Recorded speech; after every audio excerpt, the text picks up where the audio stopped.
Di daerah rantau terdapat sebuah cerita rakyat yang mengisahkan seorang datu yang mempunyai kesaktian sangat tinggi.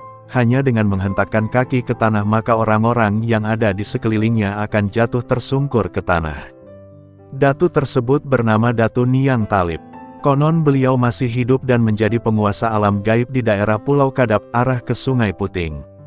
Diceritakan juga bahwa apabila masyarakat ingin ke sana memancing, dianjurkan untuk membawa tali haduk, serabut pohon ijuk yang dianyam, supaya makhluk gaib tidak mengganggu.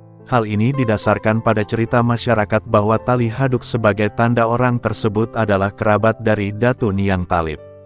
Diceritakan juga bahwa Datu Niang Talib adalah salah satu murid Datu Suban Tatakan, yang memiliki ilmu kabauriat dunia. Pada zaman dahulu di daerah Tatakan, mata pencaharian masyarakatnya adalah bertani, berkebun dan mencari rotan. Pada suatu hari, berangkatlah 7 orang desa Muning Tatakan untuk mencari rotan di daerah hutan rawa Nipahabang. Ketujuh orang itu adalah Pungut, Kaliangat, Dungu, Umpangan, Kutui Umping, Durni Indang, dan Munat Incang. Ketujuh orang ini berjalan memasuki hutan rawa yang sangat lebat ditumbuhi segala macam pohon yang hidup di daerah rawa. Rotan juga tumbuh subur di sana. Setelah mereka tiba di daerah Nipahabang yang kaya akan rotan, mereka pun langsung menebang rotan yang mereka cari. Pada umumnya masyarakat setempat tidak berani memasuki daerah tersebut karena konon diceritakan di sana banyak dihuni makhluk gaib, terutama hantu yang suka mengganggu. Sudah banyak orang kampung yang melihat wujud-wujud yang menakutkan di daerah tersebut. Dalam waktu singkat ketujuh orang tersebut sudah berhasil menebang rotan yang mereka perlukan. Rotan yang sudah ditebang dibuang kulitnya dan kemudian dijemur. Karena proses penjemuran yang memerlukan waktu cukup lama, maka mereka bermalam selama 3 hari 3 malam. Setelah kering, rotan diikat, masing-masing 100 batang per ikat. Mereka pun pulang dengan membawa masing-masing 1 ikatan. Dalam perjalanan pulang, mereka bertemu dengan hantu yang sangat besar. Hantu itu tidur di atas pulantan rumput liar yang sering tumbuh di pinggir sawah yang tingginya hampir 15 meter. Saking besarnya, hantu itu tidur bersandar di pohon tersebut. Begitu melihat hantu tersebut, ketujuh orang itu sangat ketakutan, meskipun hantu tersebut sedang tidur dan tidak mengetahui keberadaan mereka. Hantu itu tertidur sangat pulas dan dengkurannya terdengar sangat keras, hampir sama dengan suara harimau yang sedang marah. Di antara ketujuh orang tersebut, hanya Durni Indang yang berani, sedangkan yang lainnya sudah bersiap-siap untuk lari. Durni Indang menyarankan pada temannya yang lain untuk mengikat hantu tersebut dengan rotan yang mereka bawa, akan tetapi yang lainnya menolak karena sudah sangat ketakutan. Oleh karena itu, Durni Indang mengikat hantu itu sendirian, mulai dari ujung kaki sampai kepada bagian kepalanya. Ketujuh ikatan rotan yang mereka bawa habis digunakan untuk mengikat hantu itu. Meski sudah diikat, hantu tersebut tidak terbangun, malah semakin nyenyak tidurnya dan dengkurannya semakin keras. Durni Indang berusaha membangunkan hantu itu dengan berteriak keras di depan telinganya yang besar, tapi ia tidak juga bangun. Durni Indang kemudian mencabut sebatang pohon yang cukup besar dan memukulkannya ke bagian biji kemaluan hantu itu. Setelah memukulkan pohon tersebut, kemaluan hantu tersebut bereaksi. Hantu itu kencing dan menggeliat bangun. Rotan yang diikatkan di sekujur tubuhnya putus dengan sangat mudahnya. Dengan raut muka yang marah dan sangat menakutkan, hantu itu melihat ke arah Durni Indang. Durni Indang pun lari ketakutan, tetapi dengan sangat mudahnya Durni Indang berhasil ditangkap oleh hantu itu hanya dengan mengayunkan tangannya ke depan. Oleh karena ukuran tubuhnya yang sangat besar. Durni Indang diletakkan di atas telapak tangannya dan diputar-putar seperti mempermainkan bola pimpong. Hantu itu sangat marah karena telah dibangunkan dari tidurnya. Durni Indang terbunuh setelah diremas-remas, dan tubuhnya yang remuk kemudian dimakan oleh hantu itu. Hantu itu sebenarnya masih lapar, tapi karena tidak ada lagi yang bisa dimakan, maka ia pun tidur kembali. Keenam orang yang berhasil melarikan diri, mendatangi kediaman Datu Niang Talib di daerah hutan Hariyung Danau Belantai. Mereka menceritakan kejadian yang mereka alami dan apa yang dilakukan hantu itu pada Durni Indang kepada Datu Niang Talib. Setelah selesai bercerita, Datu Niang Talib pergi sendirian ke tempat hantu tadi tidur. Datu Niang Talib menepuk tangan hantu tersebut dan hantu itu langsung terbangun dan duduk dengan lemah lunglai karena sangat ketakutan melihat Datu Niang Talib di hadapannya dengan raut muka yang menampakkan kemarahan. Datu Niang Talib berkata kepada hantu itu bahwa yang dimakannya itu adalah anak cucunya dan Datu Niang Talib akan membunuh hantu tersebut sebagai balasannya.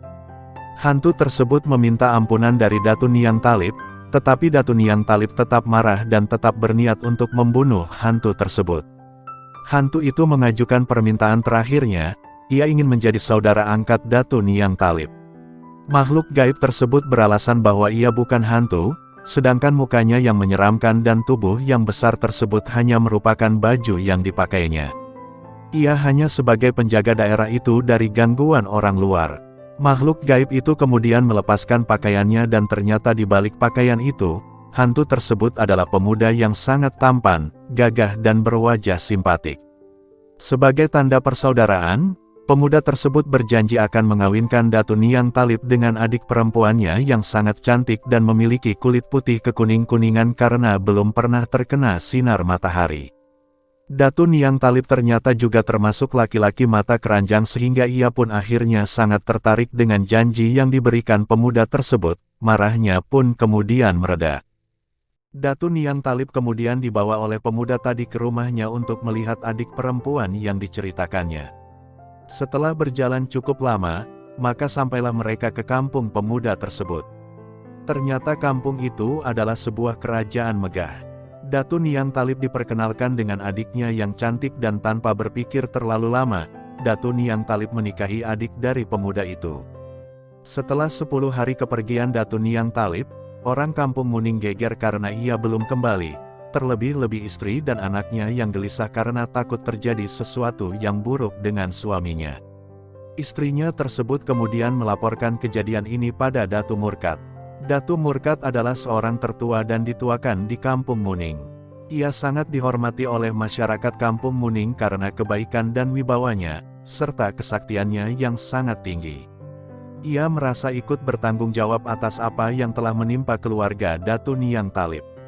Setelah mempertimbangkan segala sesuatunya, Datu Murkat pun pergi mencari keberadaan Datu Niang Talib. Datu Murkat didampingi oleh 4 orang yang kesaktiannya setara dengan kesaktian Datu Niang Talib. Keempat orang tersebut adalah Datu Karipis, Datu Ungku, Datu Taming Karsa dan Datu Ganun. Berdasarkan keterangan dari 6 orang pencari rotan yang berhasil selamat dari makhluk besar tadi, maka dengan mudahnya Datu Murkat dan keempat orang yang menyertainya, makhluk besar tersebut berhasil ditemukan dan Datu Murkat menangkap makhluk besar tersebut hanya dengan sebelah tangannya. Dengan nada marah, Datu Murkat menanyakan keberadaan Datu Niang Talib. Makhluk gaib tersebut sangat ketakutan dan mengatakan bahwa Datu Niang Talib dalam keadaan baik dan tidak terjadi sesuatu yang buruk terhadapnya, serta menceritakan bahwa Datu Niang Talib telah memperistri adik perempuannya. Datu Murkat tidak percaya Datu Niang Talib mau memperistri adik dari hantu yang wajahnya sangat menakutkan. Setelah menjelaskan duduk perkaranya secara rinci, bahwa ia bukanlah hantu dan bentuk tubuhnya yang besar adalah hanya merupakan baju yang dipakinya saja, maka Datu Murkat dan keempat orang lainnya mengikuti pemuda tampan tersebut ke kampung tempat keberadaan Datu Niang Talib. Sebelum menemui Datu Niang Talib, Datu Murkat dan keempat orang pendampingnya dibawa untuk menemui raja untuk melaporkan kedatangan mereka di kampung kekuasaan raja tersebut. Kemudian rombongan Datu Murkat dibawa menemui Tuan Putri. Mereka sangat kagum dengan kecantikan Tuan Putri dan terlebih-lebih tidak percaya bahwa laki-laki yang ada di sampingnya adalah Datu Niang Talib.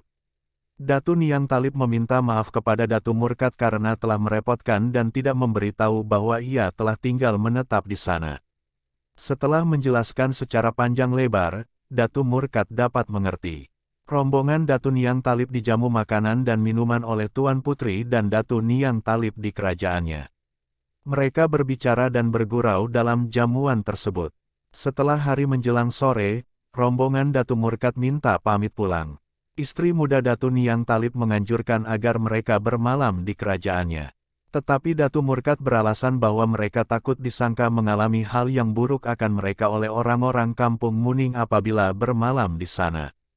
Sebelum mereka pulang, istri Datu Niang Talib memberikan bungkusan kain kuning yang di dalamnya terdapat emas seberat setengah kilogram kepada Datu Murkad dan keempat orang yang menyertainya. Selain itu juga satu bungkusan untuk istri Datu Niang Talib di Kampung Muning.